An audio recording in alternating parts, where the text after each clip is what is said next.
a nossa escola dominical. Nós vamos estudar agora a lição 11. Pedir para os irmãos ficarem em pé um pouquinho para descansar. Vamos fazer uma leitura bíblica em Zacarias capítulo 3, versos de 1 a 5. Nós colocamos o microfone aqui, para que se algum dos irmãos quiserem participar da aula com perguntas ou quiser falar, venha até a frente e fale no microfone. Também aqueles momentos que a gente pede para alguém fazer uma oração, a gente não vai mais levar o microfone para a pessoa, mas se a gente convidar você para orar, você vem caminhando, não precisa correr, né? Vem caminhando e faça a oração aqui no microfone assim, não precisa colocar assim a mão, né, no microfone, fale à distância que ele já vai estar preparado para isso. Vamos fazer essa leitura? Zacarias 3, versos de 1 a 5.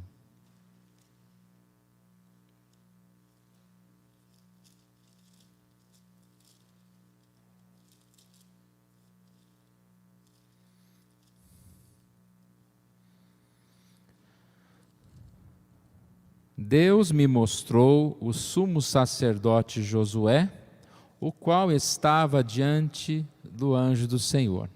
E Satanás estava à mão direita dele, para se lhe opor. Mas o Senhor disse a Satanás: o Senhor te repreende, ó Satanás. Sim, o Senhor que escolheu a Jerusalém te repreende. Não é este um tição tirado do fogo? Ora, Josué, trajado de vestes sujas, estava diante do anjo. Tomou este a palavra e disse aos que estavam diante dele: tirai-lhe as vestes sujas. A Josué disse: eis que tenho feito que passe de ti a tua iniquidade, e te vestirei de finos trajes. E disse eu: ponham-lhe um turbante limpo sobre a cabeça. Puseram-lhe, pois, sobre a cabeça um turbante limpo, e o vestiram com trajes próprios, e o anjo do Senhor estava ali. Podem sentar, irmãos? Jesus, o nosso justificador.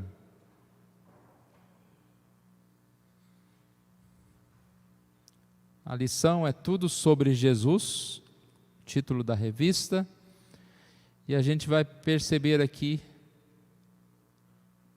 nessa passagem, a presença de Jesus como o anjo do Senhor. A semelhança é muito grande, né, quando a gente lê esse texto e vê aspectos do Novo Testamento. A justificação, o tirar as vestes sujas e colocar vestes limpas, é o que o Senhor Deus faz por nós.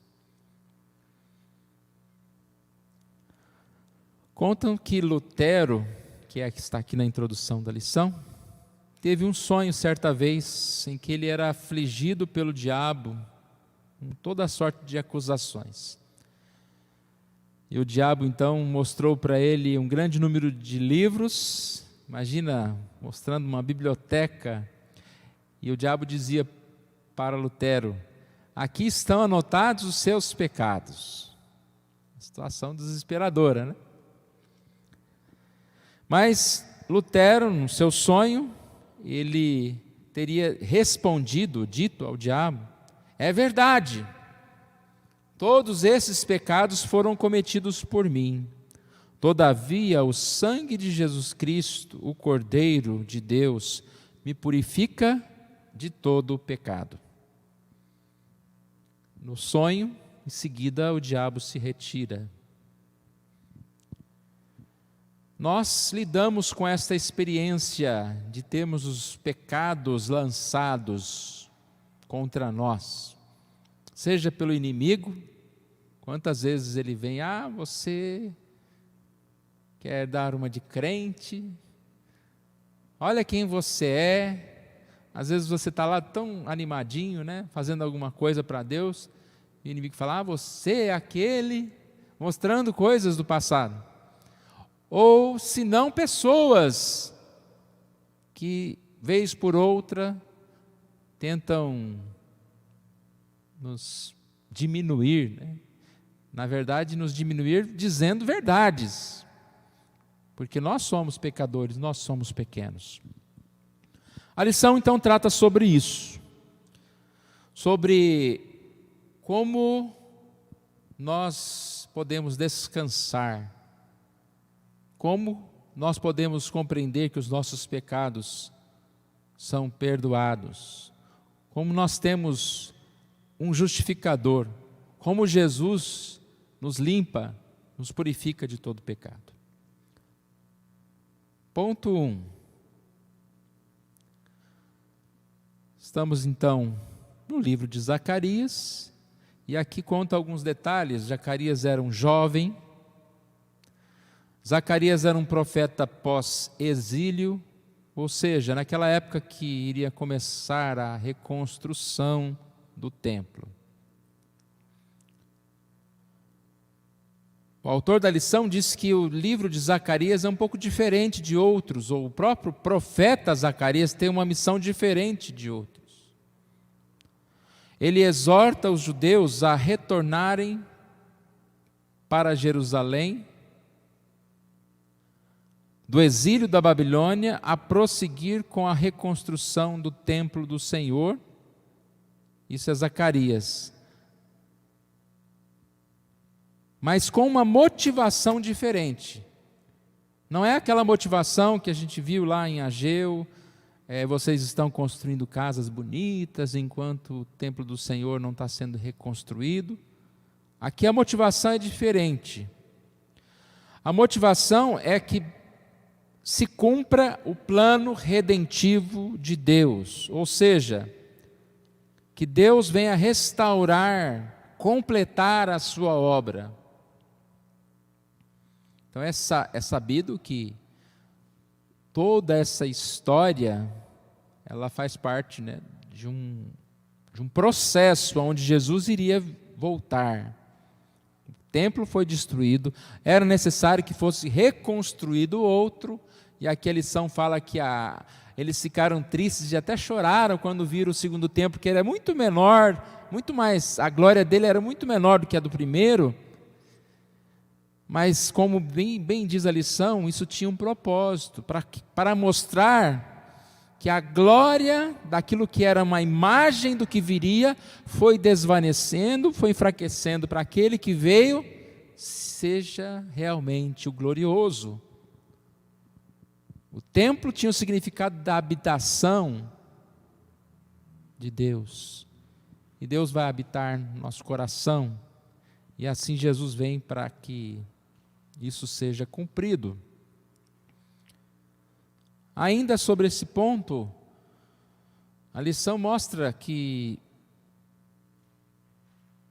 Babilônia tinha chegado ao fim, os anos de escravidão na Babilônia tinham chegado ao fim, mas as coisas não estavam andando tão certo, tão rápida. É como qualquer processo de retorno, qualquer calamidade, né? Não é de um dia para o outro que tudo se conserta. As coisas estavam caminhando devagar, e isso desanima muita gente. E aí está lá Zacarias falando, não, vamos lá, vamos reconstruir o templo.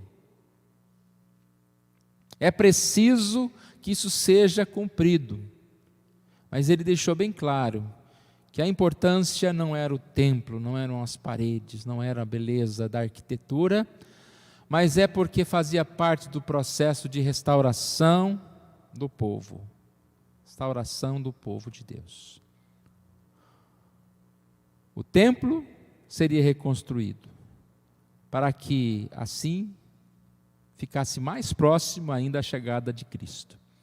Então Zacarias está meio que, vamos apressar, né? Apressar a chegada de Cristo. Ponto 2. Aí entramos na nossa história aqui do texto. Zacarias, capítulo 3. Você tem a sua Bíblia, abra, versículo 1.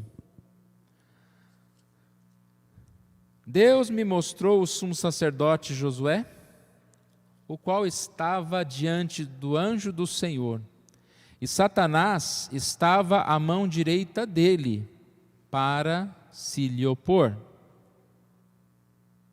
Deus me mostrou.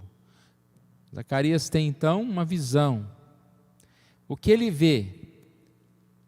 O sumo sacerdote, ou seja, Josué, sacerdote, diante de um tribunal. Imagina esses tribunais aí que você vê na televisão. Lá tem o juiz, tem a pessoa que está sendo julgada, tem o advogado de defesa, tem o que acusa. É mais ou menos isso que ele vê aqui. Quando se tem um tribunal, se tem o quê? Um crime. Então há um crime.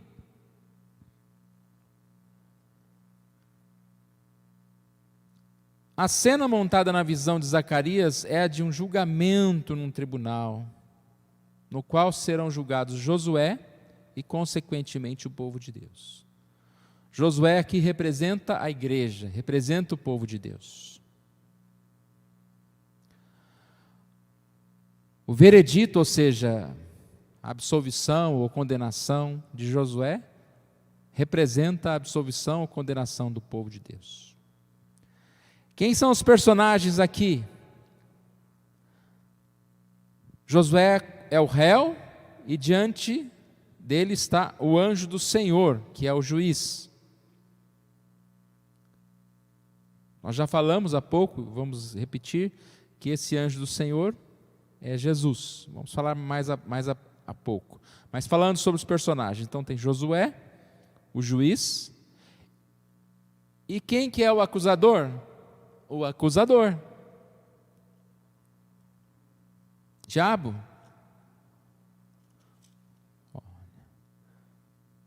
Deus me mostrou o sumo sacerdote Josué, o qual estava diante do anjo do Senhor, e Satanás estava à mão direita dele para lhe opor. Então, essa é a cena. Repare que às vezes a gente pensa no diabo só como o mentiroso, o usurpador, o criador de intrigas, seja o que for, mas ele não só fala mentiras. O acusador, muitas vezes ele usa da verdade, no sentido de que ele mostra o pecado. A gente tem acompanhado muito bem o nosso cenário, né, atual, na televisão, e você fala, não, essas pessoas estão perseguindo. Perseguindo estão, mas eles só falam mentira? Eles falam verdade. Eles procuram aquela verdade, ou aquele pecado mais escondido, e joga lá para todo mundo ver. É o papel do acusador. Então o acusador não vai falar, olha que bonitinho aquele irmão, parabéns, você cantou muito bonito. Não, ele vai lá no fundo achar coisas ruins. E assim ele fez com Josué, relativamente está fazendo com todo o povo. Por isso que aqui o texto diz, é verdade, Satanás mente em muitas das suas acusações, como fez com Jó, mas ele também faz acusações verdadeiras com a pior das intenções.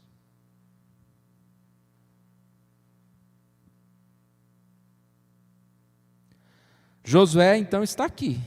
Ele é inocente? Não, ele é culpado. Ele está de vestes brancas? Não, ele está de vestes sujas.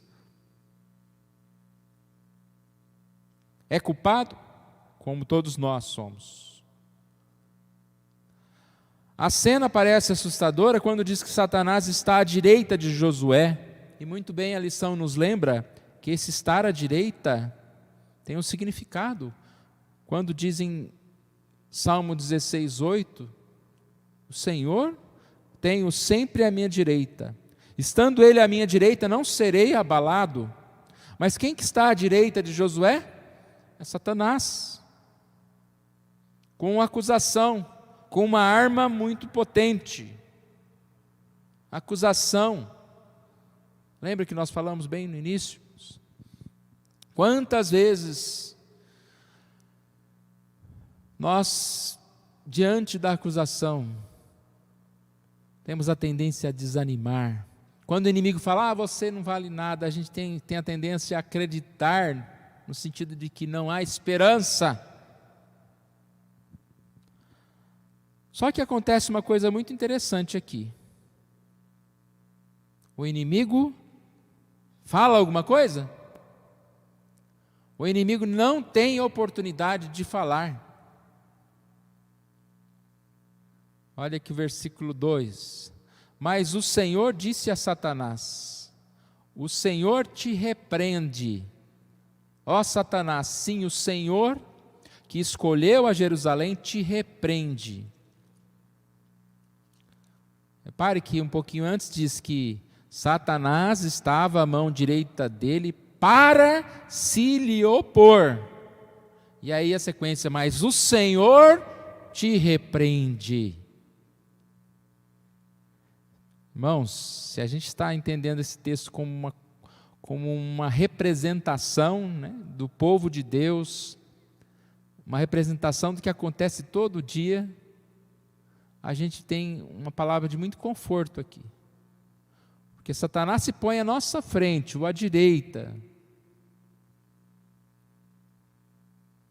Mas a gente não precisa falar nada. O Senhor repreende, o Senhor o cala, o Senhor o afasta.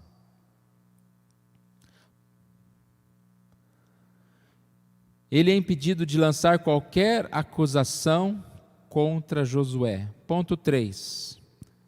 A justificação do pecador. Mesmo antes de Satanás abrir a sua boca para acusar, o anjo do Senhor toma a frente. Josué estava mudo, também não tinha o que dizer, né? Mas outra pessoa toma a sua defesa e diz: que outra pessoa é essa? O anjo do Senhor. Mas o Senhor disse a Satanás. A lição vai mostrar então que todas as vezes no Antigo Testamento que fala-se do anjo do Senhor, está se referindo ao Filho, a Jesus. E não só por isso, mas pela cena, né, que nós já falamos há pouco, pelo acontecimento, vestiduras sujas, retira vestiduras brancas, eu te justifico. Nós vemos claramente Jesus aqui. O Senhor disse a Satanás: o Senhor te repreende, ó Satanás. O Senhor escolheu a Jerusalém, te repreende. Não é este um tição tirado do fogo? Qual que é a defesa do Senhor a Josué?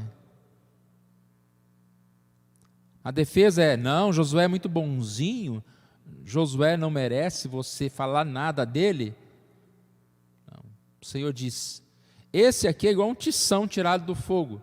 Você já tirou um pedaço de madeira que estava lá na churrasqueira, né? Carvão, já viu um carvão? Ele compara Josué a um carvão, a um sujo, cinza, não é nada. Por que então que Deus, Jesus, está defendendo um homem sujo? Por quê? O Senhor escolheu. O Senhor que escolheu a Jerusalém te repreende. Esse é meu. Você não vai falar dele. Você não vai tocar nele. É a figura de um pai, né? Que defende o seu filho, que protege o seu filho, que o ama, que se for necessário morre pelo seu filho, se coloca a ser condenado pelo seu filho. É a cena que nós vemos aqui.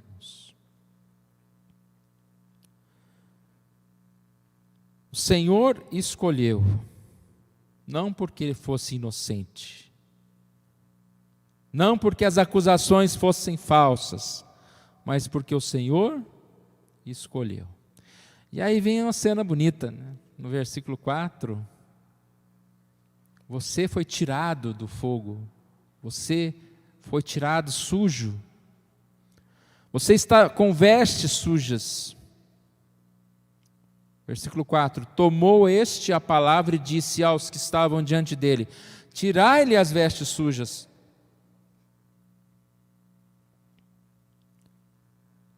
Então há uma ordem para que as vestes de Josué fossem trocadas. A veste é um símbolo, é um retrato do pecado. Desvestir e revestir. São duas atitudes sequenciais que vão aparecer aqui. Você tem que tirar, e o Senhor o tira essas manchas, tira essas vestes sujas. E aí o veste com novas vestes. Versículo 5. O próprio versículo 4, né? A Josué disse: eis que tenho feito que passe de ti a tua iniquidade e te vestirei de finos trajes. Te vestirei de finos trajes. Então a gente vê claramente aqui a doutrina da salvação. Quando o Senhor, Ele vê a nossa imundície, Ele nos perdoa e Ele nos reveste com a sua justiça, ou seja, Ele nos justifica. Processo que Deus faz em nossa vida após a conversão, em nos dar o Espírito Santo, em transformarmos, para que nós possamos estar cada vez mais purificados. O que Jesus fez com as vestes sujas, Ele as vestiu. Não aparece essa cena aqui no texto, né? Mas em outras passagens.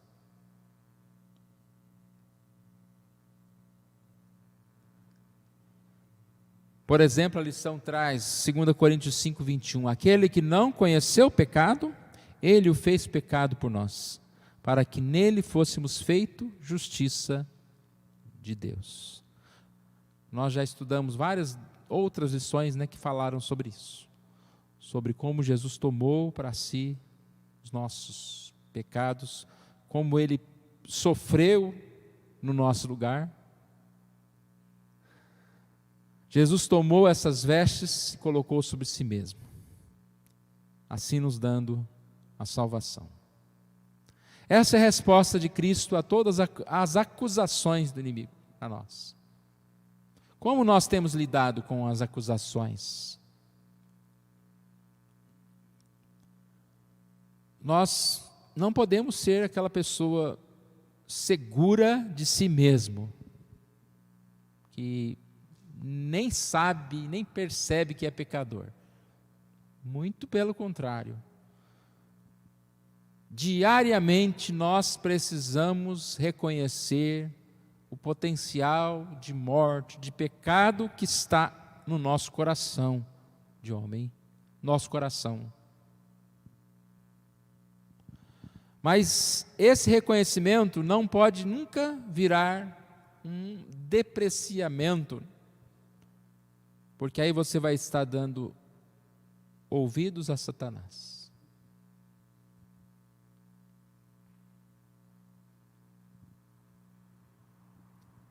Quando nós reconhecemos o nosso pecado, mais nós reconhecemos a nossa necessidade de chegar perante esse juiz, estar próximo de Deus. O mundo tem medo de estar próximo de Deus, ele foge de Deus.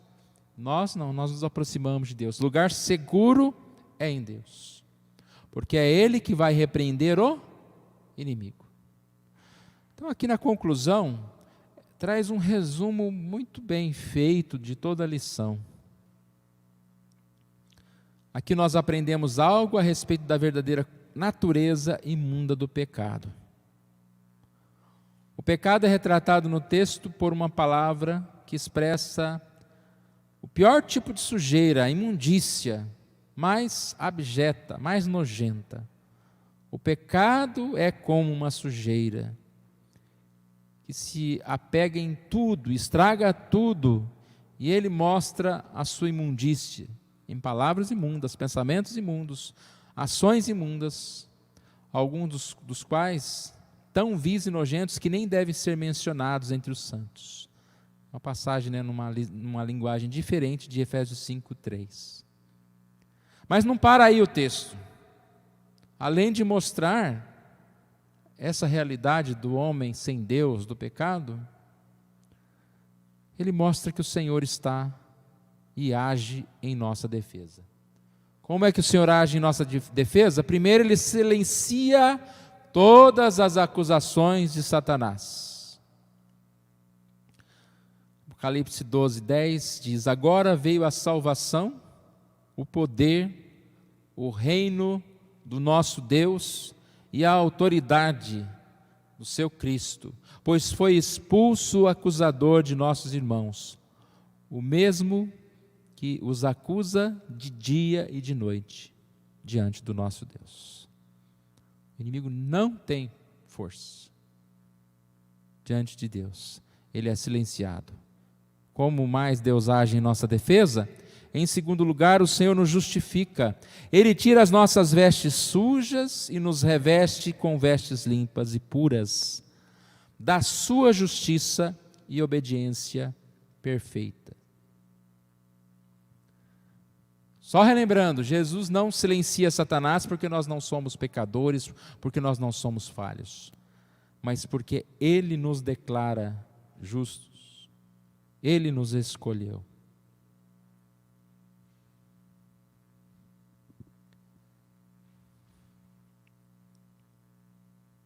É uma lição até curta, né? Não tem tantos detalhes, mas a gente fica assim, achando tão bom estudar textos como esse.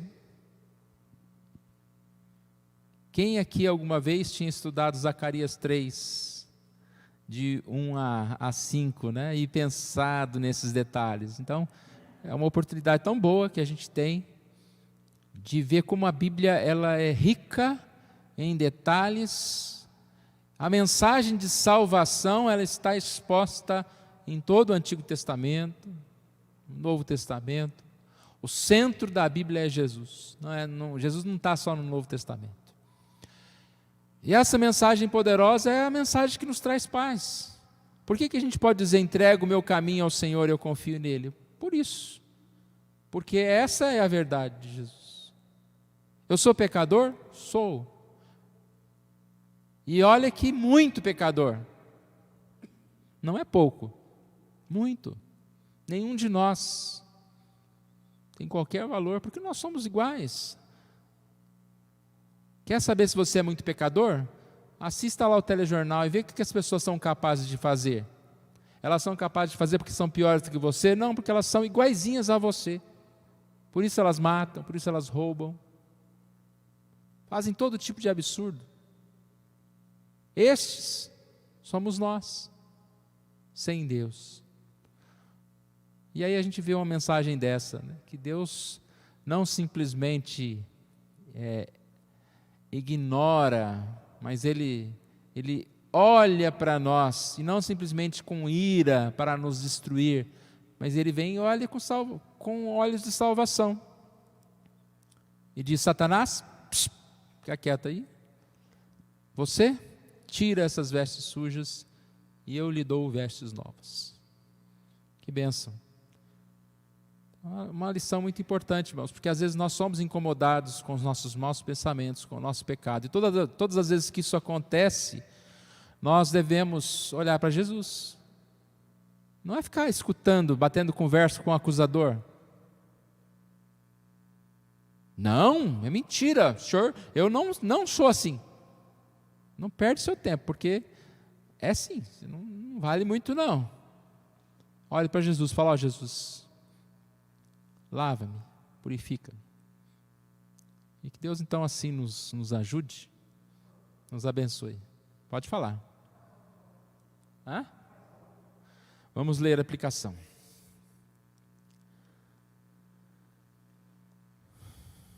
Você possui a devida consciência da imundícia do pecado? Você possui a consciência da imundícia do pecado? Você tem sofrido com as acusações de Satanás?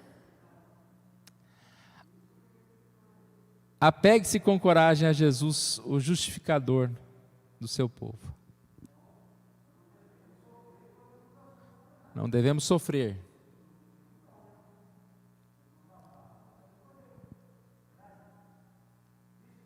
Eu não escutei, tira a máscara. Tá, então vou responder. Depende, né? Porque o cristão, a pergunta dele, eu vou repetir que ele está sem microfone, ele perguntou que a segunda pergunta, você tem sofrido com as acusações de Satanás? Tem que ser não. Então a minha resposta é depende. Por quê? Porque mesmo como cristãos, nós podemos sim passar por um momento de esfriamento espiritual. Se você está firme com Jesus, Satanás não vai te incomodar nesse sentido, nesse quesito, porque você está consciente de quem você é e você tem confessado os seus pecados. Mas se nós, principalmente o cristão, porque o não cristão, ele peca e para ele pecar e chutar uma latinha no meio da rua, tanto faz, né? Sabe quando você está andando na rua, você resolve chutar uma pedrinha? Não sei quem tem toque, vai chutando a pedrinha até você não perder a pedrinha, né? Você vai andando assim, meio quilômetro lá chutando a pedrinha. Para o não crente, chutar uma pedrinha ou cometer um adultério ou assaltar um banco é a mesma coisa, não tem consciência, acusador nenhum o incomoda. Então, nesse sentido, se o cristão ele se afasta de Deus e ele, por algum motivo, ele se deixa a levar pelo pecado, ele vai sofrer esse ataque de acusações do inimigo. E ele pode sim, se ele não voltar-se a Deus, sofrer. Mas que a gente possa responder não. Né? Mais ou menos essa a resposta, né, Neto? Ok? Se alguém quiser fazer pergunta, eu acho ótimo ouvir a voz de vocês, porque eu vejo vocês aqui, não dá para ouvir a voz de quem está na internet, mas você pode deixar também uma pergunta aí que a gente responde depois, compartilhar e fazer o que tiver que fazer aí, né? Mas você que está aqui, se você quiser fazer a pergunta, pode vir aqui fazer. Se você quiser falar alguma coisa sobre a aula, pode também. Eu sei que no primeiro momento a gente vai ficando meio acanhado, mas devagarinho a gente vai se soltando, tá bom? Jesus, o nosso justificador. Que Deus nos abençoe, então. Nós, como povo de Deus, possamos viver em paz. Convictos, certos, de que nós somos pecadores, mas podemos viver em paz, porque essa carga não somos nós que temos que carregar, né? Não são as nossas boas obras que vão consertar o nosso pecado. Por mais boas obras que nós fizermos, a gente vai ser um sujinho menos um cisco, vai continuar sujo do mesmo jeito. Só Jesus para nos purificar, para nos transformar.